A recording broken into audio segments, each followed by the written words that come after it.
Welcome to Instablogs Global Report. This is Sukhmani with fresh updates and citizen voices from all over the world. Top stories for the day are: Nepal facing severe fuel shortage. Indian state of Orissa witnesses fresh spate of violence between Hindus and Christians. Namibian women gambling away money earned by their husbands. And United Kingdom adds to the drain on global water resources.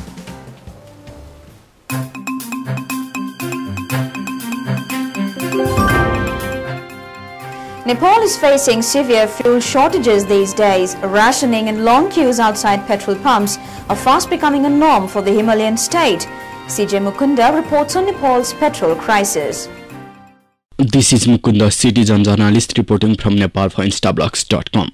Nepal is severely running short of fuel, and in such a situation, how to get hold of petrol is one of the hottest topics. It has created the chaos as the consequent shortage has led to rationing and pump queues of several kilometers. And even after queuing for a whole day, people here are getting only 5 to 10 liters and sometimes not even a liter. Life is getting miserable, and it's not those who depend on fuel for their livelihood, but even those who don't are suffering. Shortage of fuel supply has seriously affected the transportation because drivers jostle to keep their spots every time the queue edges forward, and Nepali workers devote multiple hours or even days each week to filling up fuel. As Nepal has just shown the new Prime Minister, tackling the increasing fuel problem and black marketing of same remains one of the major challenges for the new government to prove its mettle.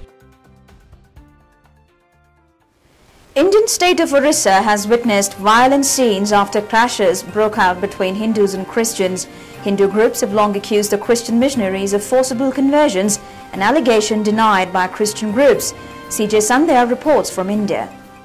This is Sandhya, citizen journalist reporting from India for Instablogs. The latest spurt of deadly religious violence that has so far claimed 8 lives in the Indian state of Orissa is a blot on the secular credentials of our country. Orissa has a long history of Hindu-Christian clashes, usually sparked by Hindus' suspicions over missionary work. Thousands of poor and lower caste Hindus have converted to their religions, including Christianity, to escape the rigid confines of caste system. Hindu groups say that Christian missionaries lure the poor with promises of money and jobs. Brahmanical Hinduism must relinquish such outdated institutions which foster inequality among different sections of the society. Secondly, India is a secular country. Our constitution guarantees fundamental rights, including the freedom to preach, practice, and propagate the faith we follow. Anybody who feels that their rights have been impinged should approach the judiciary through lawful means to seek justice rather than taking recourse to violence.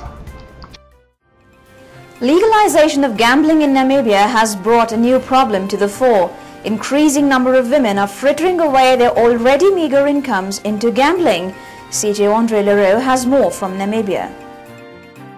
This is Andre Leroux, citizen journalist reporting from Namibia. Gambling is legal in Namibia, but woefully has brought a new problem to the fore as more women than men are swept into gambling. Namibian women often gamble away the money earned by their husbands. This unbecoming behavior of women in society is not only criminal against children, but also is a direct call for violence against women.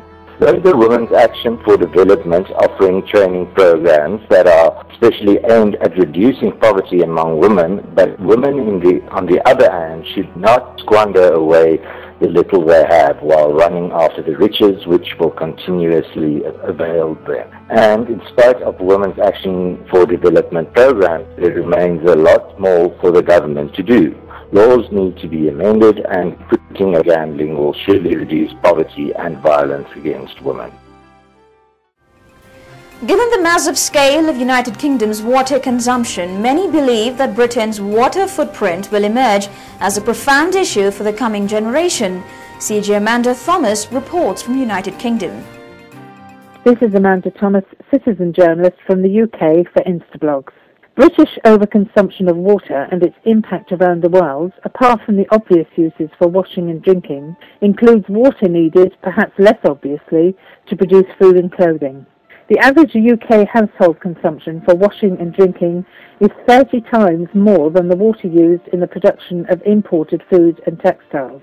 What is particularly worrying is that the huge amounts of food and cotton we consume are grown in drier areas of the world where water resources are either already stressed or very likely to become so in the near future. This situation needs to be addressed, as with our demand for water we are knowingly contributing to the slow death of some of the world's most important rivers and other freshwater sources. We may not be able to rely on the same supplies for future demand, with freshwater now being described as the new oil, a finite resource in danger of running out. If you want your voice to be heard by millions, let Instablogs be your choice. You can contact us at cj@instablogs.com. That's all for today's show. We'll be back with fresh updates and more citizen voices. Till then, it's goodbye from the entire team of Global Report.